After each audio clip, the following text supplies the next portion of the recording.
Hello everyone. आज जैसा कि आपने मेरे टाइटल में देखा है कि हम डिस्कस करने वाले हैं नेशनल एजुकेशन सिस्टम 2020। यदि आप कोई स्टूडेंट हैं, स्कूल में या कॉलेज में कोई एजुकेशन ले रहे हैं या फिर आप अभिभावक हैं, तो ये वीडियो सिर्फ और सिर्फ आप ही के लिए है। आज मैं आपसे पूरे वीडियो में ये डिस्कस करने वाला हूं कि ये जो हमारी एजुकेशन पॉलिसी चेंज हुई है, इसमें क्या क्या बदलाव हुए हैं और उससे आने वाली एजुकेशन पे या हमारे फ्यूचर पर क्या क्या बदलाव आने वाले हैं। यदि आपको मेरा वीडियो पसंद आए तो आप उसे लाइक एंड शेयर जरूर करें एंड मेरे चैनल को सब्सक्राइब करें। तो सबसे पहले मैं आपको ये बताता हूं कि ये जो एजुकेशन पॉलिसी है, ये सबसे पहले स्टार्ट हुई थी 1968 में। तब इंदिरा गांधी जी ने इसकी स्थापना करी थी। उसके बाद इसे दूसरी बार चेंज किया 1986 में, जब राजीव गांधी जी प्रधानमंत्री हुआ करते थे। और इसमें कुछ बाद में संशोधन हुए जो 1992 में पीवी नरसिम्हा राव के कार्यकाल में हुए थे। अब हम ये देखते हैं जो नेशनल एजुकेशन सिस्टम 2020 लागू हुआ है, इसमें क्या क्या चेंजेस हुए हैं। अभी तक जो भी हमारी एजुकेशन पॉलिसी थी उसमें 10+2 की एजुकेशन सिस्टम पर बेस थी। 10th क्लास तक and 2 means 11th and 12th इस शिक्षा पद्धति पर बेस थी।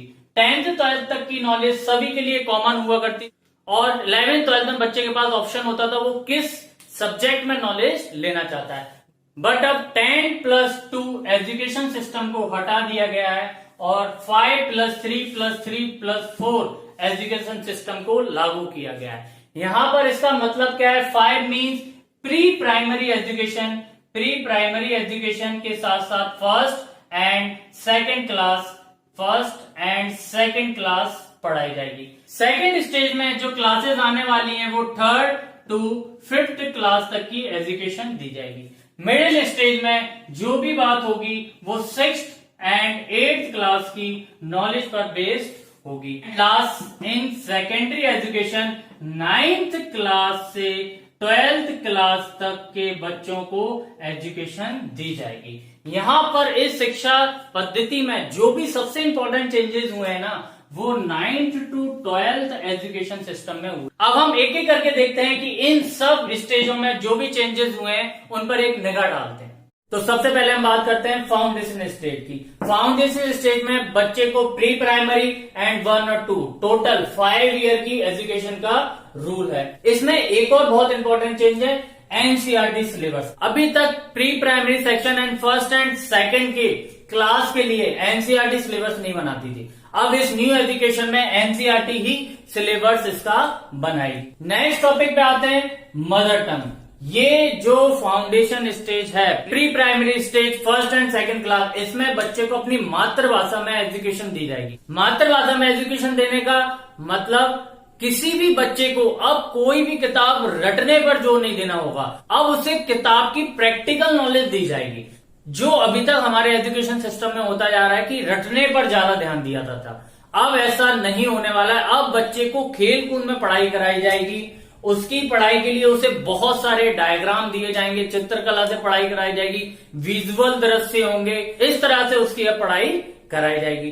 थर्ड मेन पॉइंट पर आता हूं मैं, गवर्नमेंट में भी अब यही पॉलिसी होगी। हम जानते हैं कि अभी तक गवर्नमेंट स्कूल में फर्स्ट क्लास से ही क्लासेस स्टार्ट होती थी, बट अब प्री प्राइमरी सेक्शन गवर्नमेंट स्कूलों में भी अप्लाई होंगे। इस न्यू एजुकेशन सिस्टम में एक और बदलाव आया है इंग्लिश। इंग्लिश अब एक जस्ट सब्जेक्ट के हिसाब से पढ़ाई जाएगी। अब हम आते हैं सेकंड स्टेज पर। इसमें बच्चे को 3rd से 5th क्लास तक की एजुकेशन दी जाएगी। 3 ईयर की एजुकेशन प्रोवाइड होगी। इसमें सब्जेक्ट इंट्रोड्यूस होंगे, Hindi, English, math, SST, science, और सबसे इंपॉर्टेंट इस बार जो हमारी एजुकेशन में ह्यूमैनिटी सब्जेक्ट को ऐड किया गया। अब बच्चे को प्री प्राइमरी सेक्शन से 5th क्लास तक की नॉलेज सिर्फ और सिर्फ मातृभाषा में ही करनी होगी। इससे क्या प्रॉफिट होने वाला है? अभी तक हम देखते थे यदि कोई बच्चे को प्रॉब्लम होती थी ना किसी सब्जेक्ट में वगैरह में, तो वो सिर्फ स्कूल पर ही डिपेंडेंट होता था। अब ऐसा नहीं होने वाला। यदि बच्चे को किसी भी सब्जेक्ट में कोई भी परेशानी होगी ना, तो वो टीचर के साथ साथ अपने पेरेंट्स से भी पूछ पाएगा। क्यों? क्योंकि ये सब जो है वो मातृभाषा में होने वाला है। इससे फायदा क्या होगा? बच्चा रटने की नहीं सोचेगा, अब वो चीजों को महसूस करेगा और उस पर समझने पर ज्यादा ध्यान देगा। थर्ड टाइप की एजुकेशन है मिडिल स्टेज एजुकेशन। इस एजुकेशन स्टेज में बहुत से चेंज हुए हैं। सबसे पहले हम देखते हैं ये एजुकेशन स्टेज 6 to 8 क्लास तक के बच्चों के लिए होगी, 3 ईयर की होने वाली है। इसमें सब्जेक्टिव नॉलेज के साथ साथ स्पोर्ट, आर्ट, बिजनेस और साइंस पढ़ने में भी बच्चे को प्रैक्टिकल नॉलेज दी जाएगी, जिससे कि वो फ्यूचर में जो भी करना चाह रहा है वो 6th क्लास से ही प्रोफेशनल स्टडीज के लिए स्टार्ट कर सकता है।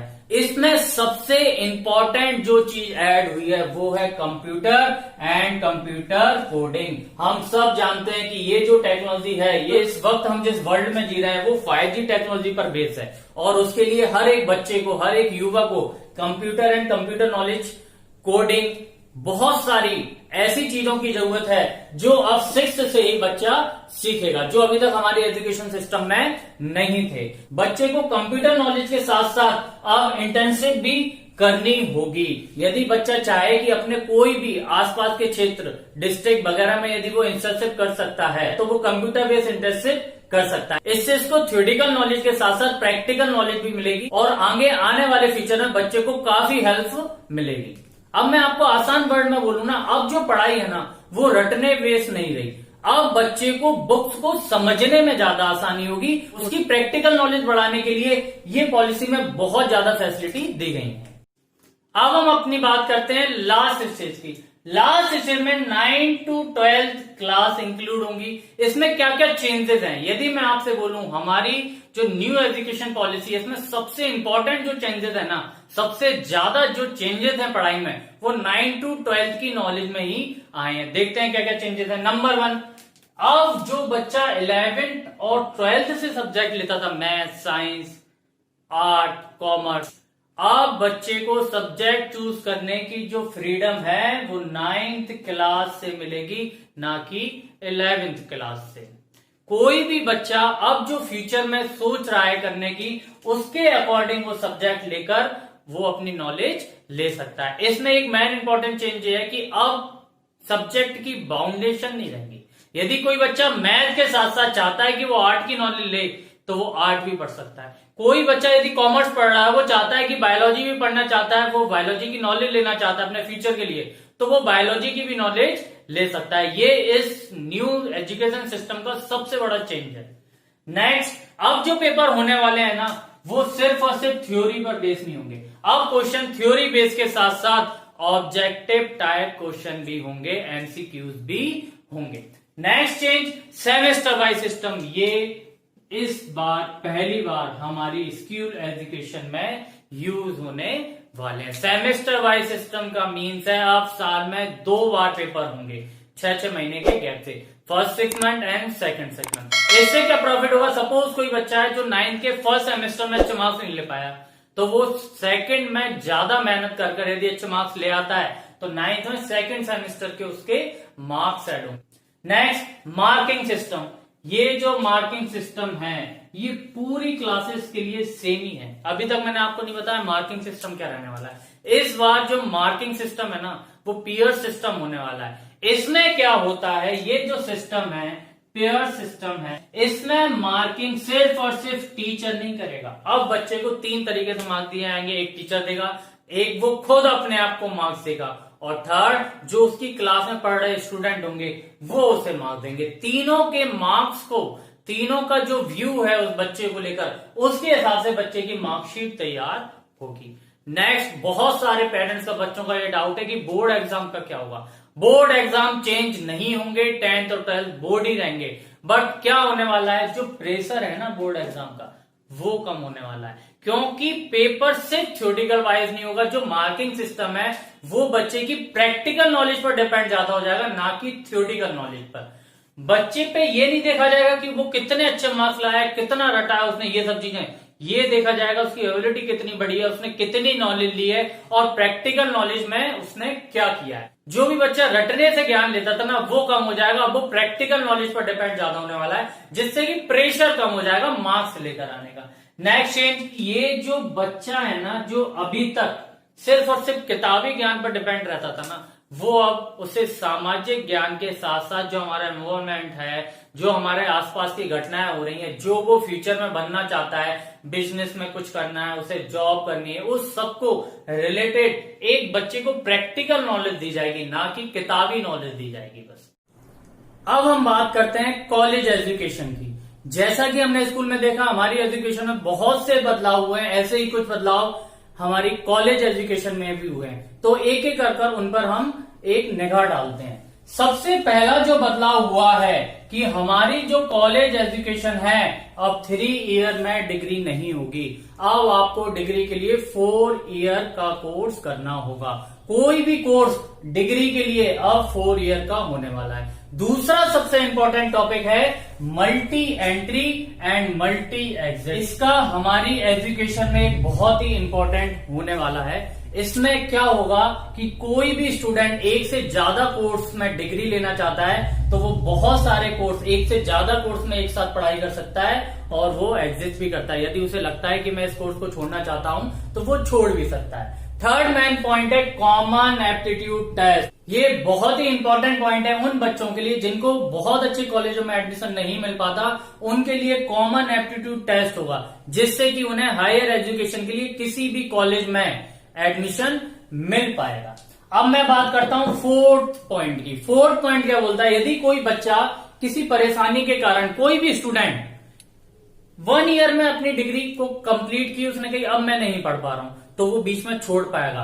अभी तक क्या होता था, बीच में कोई भी डिग्री छोड़ देते तो हमें उसका सर्टिफिकेट या डिग्री हमारी कंप्लीट नहीं होती थी। बट अब ऐसा होने वाला है, यदि कोई भी बच्चा 1 साल में डिग्री करने के बाद छोड़ देगा किसी कारणवश, तो उसे 1 साल कंप्लीट करने पर सर्टिफिकेट मिलेगा, 2 ईयर कंप्लीट होने पर डिप्लोमा मिलेगा, 3 ईयर कंप्लीट होने पर ही उसे डिग्री दे दी जाएगी, और यदि उसने 4th ईयर फुल कंप्लीट करे तब उसे बैचलर डिग्री के साथ साथ रिसर्च सर्टिफिकेट भी मिलेगा। ये जो मैंने आपको 4 पॉइंट बताए, ये बहुत इंपॉर्टेंट चेंजेस हैं हमारी एजुकेशन पॉलिसी में। 5th में एमफिल एक जो हमारा कोर्स था, एमफिल जो बच्चे करते थे, अब एमफिल कैंसिल हो गया। अब हमारा एमफिल का कोर्स हटा दिया गया है। कोई भी कोर्स कर रहा है कोई भी स्टूडेंट, अब उसे एमफिल देने की जरूरत नहीं है, एमफिल करने की जरूरत नहीं है। अब सीधे वो ग्रेजुएशन के बाद पीजी कर सकता है और पीजी से डायरेक्ट वो पीएचडी कर सकता है।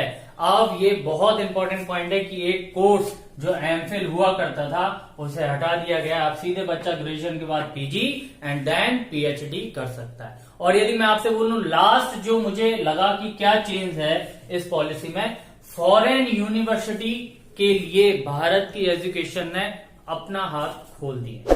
कोई भी फॉरेन यूनिवर्सिटी हमारे देश में अब आसानी से अपना कैंपस ओपन कर सकती हैं और बच्चों के लिए स्कॉलरशिप के विस्तार के लिए भी ये पॉलिसी में काफी कुछ है। ये वो इंपॉर्टेंट पॉइंट थे जो एक कॉलेज एजुकेशन में अब चेंजेस आने वाले हैं। मुझे उम्मीद है कि आपको मेरा वीडियो पसंद आया होगा, और यदि ये वीडियो आपको अच्छा लगा है तो इसे लाइक एंड शेयर जरूर करें। धन्यवाद।